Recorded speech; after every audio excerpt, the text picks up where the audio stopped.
సాయి రాజేష్ అయితే చెప్పుతో కొడతా అన్నట్టు ఒక స్టేట్మెంట్ ఇచ్చారు ఆయన. ఆ రోజు ఆయన ఆవేశాన్ని ఎలా కంట్రోల్ చేయగలిగారు మరి? అది ఆయన భావ వ్యక్తీకరణ అంటే అందరూ ఒకలాగే స్పందించరు కదా.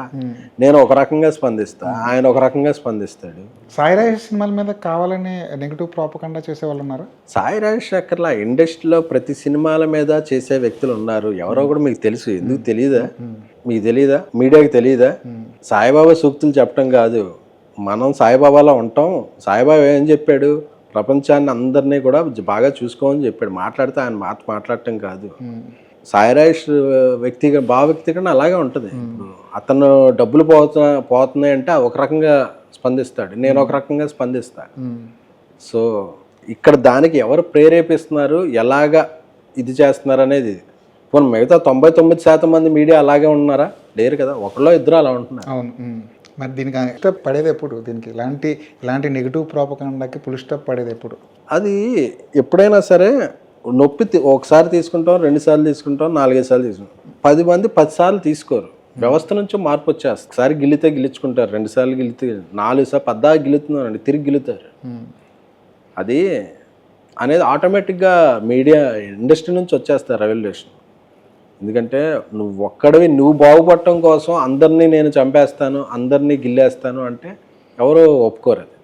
అది నువ్వు బాగుండు, నేను బాగుండు.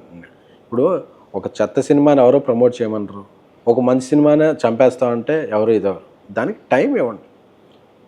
షో పడుతుండగానే వేసేసి రకరకాల వ్యాఖ్యలు పెట్టేసి ఎక్కడా లేదు ఈ జాడ్యం. బాలీవుడ్లో లేదు, తమిళ సినిమాల్లో లేదు, ఎక్కడా లేదు. మన దగ్గర మాత్రమే కొన్ని పేజీలు, కొంతమంది వ్యక్తులు, మీ ఇంటలెక్చువల్ అనుకుని చెప్పుకునే వ్యక్తులు. ఇంటలెక్చువల్టీ అంటే నువ్వు ఒక సినిమా తీసి ఇది చేయి. మెయిన్ స్ట్రీమ్ మీడియాలో ఎవ్వరూ చేయలేదు. అందరూ కూడా సినిమాకి వాల్యూ ఇస్తారు. మీడియా అని చెప్పుకుని వీళ్ళు ఇలా చేస్తున్న పని లేదు. వీళ్ళు మీడియా కాదు. మీరు కూడా గట్టిగానే కౌంటర్లు ఇస్తారు కదా సోషల్ మీడియాలో. మొన్నే పోక్రీ డైలాగ్ని ఒకటి రిపీట్ చేశారు, టైల్స్ చేస్తున్నారంట కదా అని. దాని గురించి కూడా బాగా హాట్ నేను ఇంతేలో రవితేజ్ గారు ఆయన ఒకసారి తుడుచుకుపోద్ది అంటే 10 సార్లు తుడుచుకోండి. నేనే పోతాను అంటే రివర్స్ అవుతుంది కదా. సో నేను చాలా చాలా చాలా ప్రశాంతంగా ఉంటాను. నేను ఇప్పటి వరకు నా సినిమాలకు మంచి రివ్యూలు వచ్చినాయి, బ్యాడ్ రివ్యూస్ వచ్చినాయి. ఎప్పుడన్నా ఒక రివ్యూర్ని కానీ, ఒక ఇన్ఫ్లుయెన్సర్ కానీ, ఒక తిట్టిన మాట కానీ ఉందా? లేదు. పోనీ నా సినిమా బాగుంటుంది, నా సినిమా సమాధానం చెప్పుద్ది అనుకుంటా. చాలామంది స్ట్రైక్స్ చేస్తారు, వీడియోస్ డౌన్ చేసేస్తారు. నేను ఒక్కసారి చేయను. నా సినిమా మాట్లాడుద్ది అనుకుంది ఇంట్లో. పదే సార్లు గిచ్చుతుంటే మాత్రం ఎక్కడొక్కడ ఆపోజిట్ రియాక్షన్ వస్తుంది. అది నాలాగన్నా నా చుట్టూ ఉన్న పర్సన్స్ నుంచి వస్తుంది, ఆ వ్యవస్థ నుంచి వస్తుంది.